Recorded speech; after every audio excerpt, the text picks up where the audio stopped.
Hello guys, today we are going to know about what is ARP. अब देखते हैं हम ARP के बारे में। ARP क्या होती है, ARP प्रोटोकॉल कैसे काम करता है। ARP में हमारे पास ये होता है कि let's take an example from the starting. If we want to communicate or send data or traffic between two end users, then we will use the ARP table. So if one user wants to send data to another user, it will need two things. First of all, it will need the IP address, and second, that is the MAC address of the device.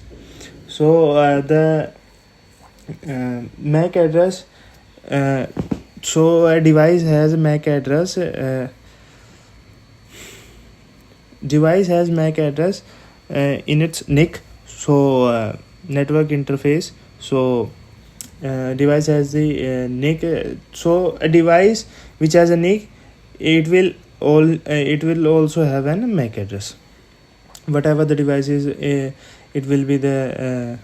It can also be our mobile phones or any router, switch, or they all have the MAC addresses.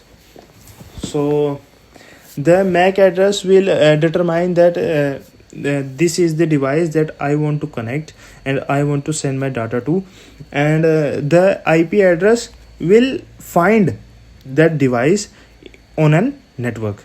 It will be an intra or internet, anything, but the IP address will find the device, and MAC address will say that yes, this is the device that we want to send our data to. So we have one PC right here, second PC will be here, and we will take a third also. So इन सबको हम connect करेंगे एक switch से। हमारे यहाँ पर switch होगा और एक कनेक्शन के लिए हमारी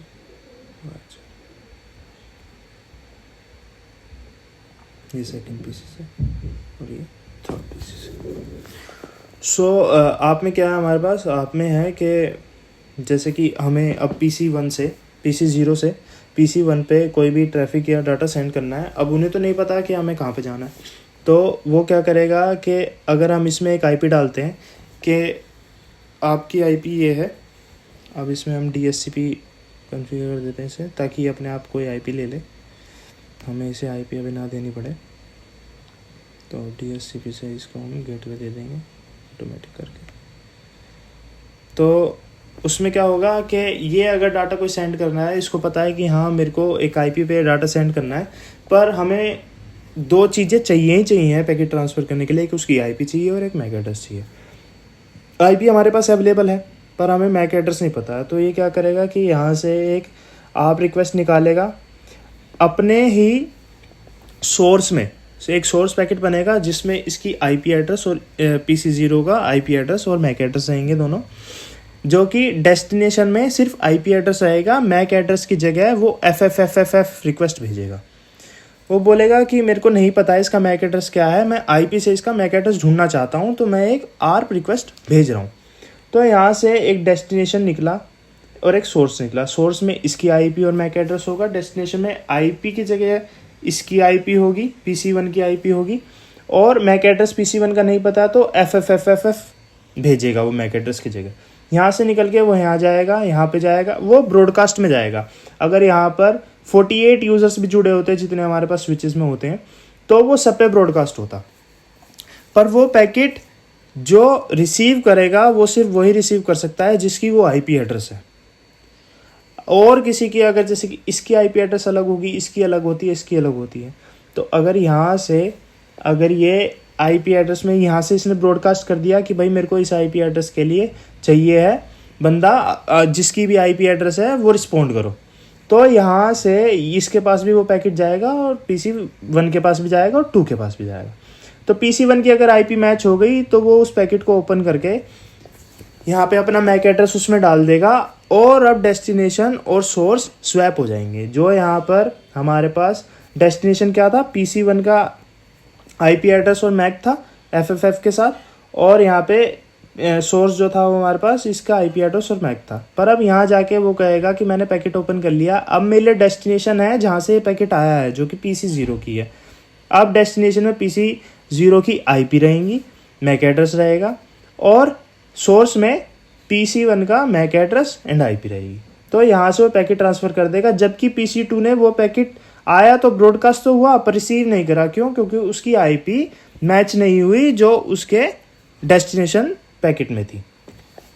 तो यहाँ से अब इन दोनों में कनेक्टिविटी एस्टेब्लिश हो गई है। अब ये दोनों एक दूसरे से बात कर सकते हैं, क्योंकि एक बारी अगर कनेक्टिविटी इस्टेब्लिश होने के बाद ARP टेबल का जो कैश बनता है कंप्यूटर में, वो हमारे पास ARP टेबल में सेव हो चुका है कि हाँ भाई मेरे पास इस IP का मैक एड्रेस है, मैं किसी भी टाइम इससे अपने कनेक्शन इस्टेब्लिश कर सकता हूँ, कोई भी मैं ट्रैफिक और डाटा इस पर भेज सकता हूँ, क्योंकि मेरे को इसका मैक एड्रेस और IP दोनों चीज़ पता है। अब वो हम देखते कैसे हैं। जैसे हम डेस्कटॉप में गए कमांड प्रॉम्प्ट में, अब हमें देखना है कि हमारे पास कोई पहले की इनिशियल में ARP है कि नहीं है, कोई ARP स्टोर है कि नहीं है। तो उसके लिए कमांड होती है हमारे पास ARP-नहीं, तो वो दिखा देगा कि नो ARP एंट्रीज फाउंड। अभी हमारे पास कोई भी ARP एंट्रीज नहीं है। तो अब जैसे कि अब हमारे पास ARP होती है दो तरीके की। एक होती है डायनेमिक ARP, जो कि ऑटोमेटिकली क्रिएट होती है जब हम कोई भी डाटा ट्रांसफ़र करते हैं, जो कि वो ब्रॉडकास्ट करके अपने आप ढूंढता है। एक होती है स्टैटिकली, जो हम अपने मैनुअली एंटर करते हैं कि हाँ भाई हमें इस यूज़र के साथ अपना डाटा इस्टेब्लिश करना है। मीन्स अगर हम एक अपने इंटरनेट पे हैं और क्या कहते हैं हमें ज़्यादा सिक्योरिटी की ज़रूरत है और हमने एक अपना लैन वैन अलग से बना रखा है, तो उसके लिए हम क्या करते हैं, मल्टीपल यूज़र्स के लिए हम मैनुअली एंटर कर देते हैं कि हाँ मेरे को इसकी कनेक्टिविटी डायरेक्टली इसके साथ चाहिए और किसी के साथ ब्रॉडकास्ट ना हो, ताकि कोई भी पैकेट ट्रेस करके हमारे ब्रॉडकास्टिंग में हम पे साइबर अटैक ना कर सके। तो ARP से हमें पता लग जाता है ARPs की अभी कोई एंट्रीज हमारे पास हैं कि नहीं है कैश में। तो यहाँ पर अगर हमें चाहिए कि हाँ भाई हमारे पास एंट्रीज आ जाएँ, तो हम क्या करेंगे कि एक बारी अगर हमें डायनेमिकली चाहिए तो हम डायरेक्टली पिंग करा देंगे सामने वाली की IP देख के। अब जैसे कि मैं PC0 से PC1 पे पिंग करा रहा हूँ 169.254.106.235 169.254.106 एंड देन हमारे पास है 235, it's 235। So it's pinging now. अगर हमने डाटा सेंड कर दिया है तो अब उसमें ARP टेबल में एंट्री हो गई होगी कि हाँ जी हमारे पास एक इंटरनेट एड्रेस है, ये इस एड्रेस का ये फिजिकल एड्रेस है और उसका क्या टाइप है हमारे पास, ऑटोमेटिकली हमने उसकी एंट्री करी है तो वो डायनेमिक में चला गया। अब हमारे पास एक होता है स्टैटिकली। अब जैसे कि हमारे पास यहाँ पर PC2 है, अब इसकी हम स्टैटिकली एंट्री करेंगे। हम डेस्कटॉप पे हम कॉन्फ़िग पे गए, हमने उसको बोला कि आप अपनी IP ले लीजिए ऑटोमेटिकली DHCP से। अब इसके पास IP आ जाएंगी और इसका मैक एड्रेस आ जाएगा।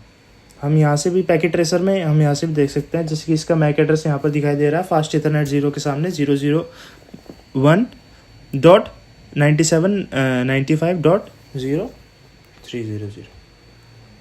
सो we can statically add by this command ARP-S, then we will give the IP address of the device which we want to connect. Then it's getting its IP address, it's taking its time. So let's see. Okay, we have the IP address. It's nope, 0. It's still getting its IP address. So we will type in the MAC address first. So 001,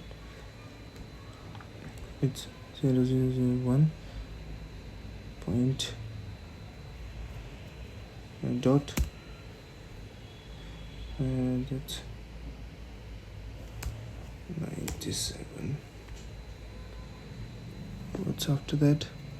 97950300 97 97 95 0 300. So it's the MAC address. And what's its IP?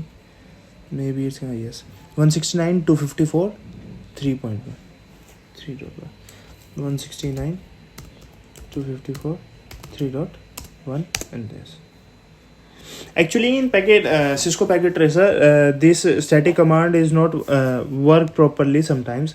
So if we put in our PCs or in the real-time environment, live environment, then this command will work, and you will able to add statically the app you want to add of another user with its like app.s with the command app.s 169 its IP address and then its MAC address. So the app will be added statically and you can connect between the two pieces. So that's all for the app, and it's a very important protocol to find about the user's MAC address, which is essential to connect a device to another device. Thank you so much. If you like and get some knowledge from this video, please like and subscribe my channel.